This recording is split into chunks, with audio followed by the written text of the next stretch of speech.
এই সুজন দাদা, খবর শুনছেন? কি হয়েছে? আরে দাদা, আমগো পুকুরে মন্দির আছে না, ওই জায়গায় মুসলমান বলবেন লাঠি চড়া নিয়ে মন্দির ভাঙতে গেছে। আরে কি কও, তুমি কি নিজের চোখে দেখছো? আসিফ, এখনই সময়, আর ঘরে বসে থাকা যাইব না। তুই মাথায় মারবি, আমি পা ভাঙবো, বুঝছস? হবাই, তাহলে চলার আগে পূর্বপাড়ার মন্দির দিয়ে শুরু করি। চল আয়। কি রে, আমার মন্দির ভাঙতে যেতেছে? দাঁড়া, এখনই ছবি তুলি। যাই, এলাকায় খবর দি। এই সুজন দাদা, খবর শুনছেন? কি হয়েছে? আরে দাদা, আমগো পুকুরে মন্দির আছে না, ওই জায়গায় মুসলমান বলবেন লাঠি চড়া নিয়ে মন্দির ভাঙতে গেছে। আরে কি কও, তুমি কি নিজের চোখে দেখছো?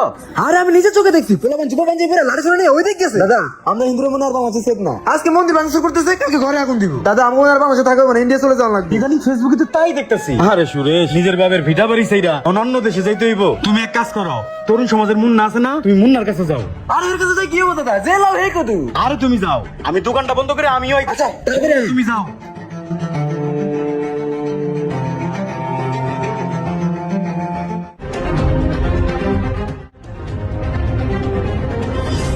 এই মিশু মশাই, খবর শুনছেন? যাইছে আমগো পুকুর মন্দির আছে না, ওরা মুসলমান বলবেন সব ভাঙচুর করতেছে। কি কর? আরে হ, তুই তাড়াতাড়ি পোলাপান খবর দে, আমি মন্দিরে যাইতেছি। আচ্ছা তুমি যাও। সবার পোস্ট দিতে ভাইরাল, এখন মন্দির ভেঙে পোস্ট দিব, এটাই ভাইরাল হয়ে যাবো গা। হ্যাঁ, পোস্ট দান। এই সুরেশ, এই দাঁড়া দাঁড়া। আরে মুন্না ভাই, আমি তো আপনারই খুঁজতেছি। কি হইছে? আরে ওই জামগো পুকুর মন্দির আছে না, অনেক মুসলমান বলবেন লাঠি চড়া নিয়ে ভাঙতে যেতেছে। কি কর? তুমি নিশ্চয় দেখছো? আরে আমি নিজ চোখে দেখছি, পোলাপান যুব পাঞ্জাবি পরে লাঠি লয়ে যেতেছে। লও তোমার লগে। হ্যাঁ চলেন, চালু করে চলেন।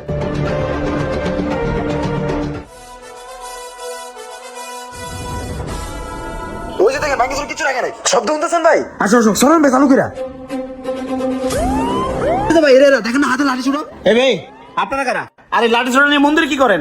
ভাই, এখন তো বাংলাদেশের অবস্থা ভালো না, কিছু অসাধু চক্র মন্দির ভাঙার পায়তারা করতেছে, যাতে হিন্দু মুসলিমের মধ্যে একটা গ্যাঞ্জাম সৃষ্টি হয়, হিন্দু মুসলিমের মধ্যে যাতে দাঙ্গা না লাগে, এই জন্য মন্দির পাহারা দিচ্ছি। মন্দির পাহারা দিচ্ছেন? কিরে, আরে ভাই, আমি নিজ কেন শুনছি, হে কইছে কি মাথা ভাঙবো আর হে কইছে কি পা ভাঙবো। এই মেয়ে, এই আপনি কি আমার পুরো কথা শুনছেন? ওই মেয়ে পুরো কথা শুনছি মানে? আপনাকে কুপন মিটিংয়ের সময় আমি ছবি তুলে রাখছি, এই যে দেখেন, ফেসবুকে পোস্ট করে দিছি। ভাই বাদর আইতেছে লাঠি চূড়া নিয়ে, আমার তো মন্দির ভাঙবে না, ঢামনি আজকে। এই তুই থাম ভাই, আপনি পুরো ঘটনাটা কোন তো কিছে? ভাই তাহলে শুনেন। শোন আসিফ, বাংলাদেশে এখন একটা গুজব ছড়াইছে, মুসলমানরা নাকি হিন্দুদের মন্দির ভাঙতেছে, যে কথাটা একবারে সত্য না। ফেসবুকে এটা সবাই ভাইরাল করতেছে। শোন, আর আমাদের মুসলিম হিসাবে আমাদের উচিত এই মন্দির রক্ষা করা, যাতে হিন্দু মুসলমানের মধ্যে কোনো দাঙ্গা না লাগে। শোন, এখন থেকে যেই মন্দির ভাঙতে আইবো, আর ঘরে বসে থাকা যাবে না। তুই মাথায় মারবি, আমি পা ভাঙবো। হবাই, তাহলে চলেন আগে পূর্বপাড়ার মন্দির দিয়ে শুরু করি। আচ্ছা চল, সবাই চলেন।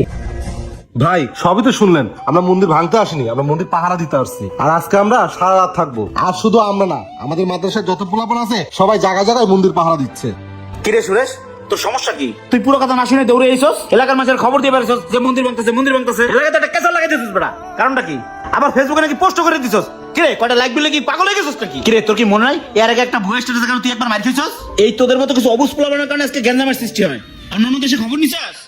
আজকে বাংলাদেশে হিন্দুরা যতটা সেফ, অন্যান্য দেশে খবর নিয়ে দেখ ততটা সেফ না। বইয়ের বিষয়ে দেখ মুসলিমরা কতভাবে নির্যাতিত। এই যে তোর কথাই কই, তোরা তো 14 গোষ্ঠী এই জায়গায় থাকস, আজকে তোর গায়ে কি কেউ একটা হাত দিছে না? তো করে দুইটা কটু কথা কইছে, তাহলে গুজব ছড়াস কে? এই যে ফেসবুকে পোস্ট করছস সংখ্যালঘু সংখ্যালঘু সংখ্যালঘু কে? বাংলাদেশে হিন্দু মুসলিম সব ভাই ভাই, কোনো সংখ্যালঘু নাই। তোর ভাইয়ের মতো আমি সবসময় দেখছি, তুই আমার ভাইয়ের মতো দেখছিস, তাহলে সংখ্যালঘু এই জায়গায়?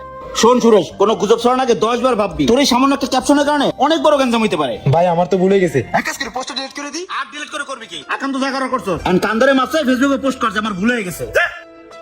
আচ্ছা ভাই, যাইতেছি। জ্ঞান বুদ্ধি একদমই নাই। ভাই আপনাদের এই একতা দেখে খুব খুশি লাগলো। আপনারা মন্দির পাহারা দেন, আমি একটু চানাচের ব্যবস্থা করতেছি। হ্যাঁ আচ্ছা, ঠিক আছে থাকেন ভাই, আমি আসতেছি। হ্যাঁ, পাহারা দে। এই ভিডিও সর্বশেষ একটি কথা, কেউ গুজবে কান দিবেন না। ভিডিওটি ভালো লাগলে লাইক কমেন্ট শেয়ার দিয়ে পাশে থাকবেন। ধন্যবাদ।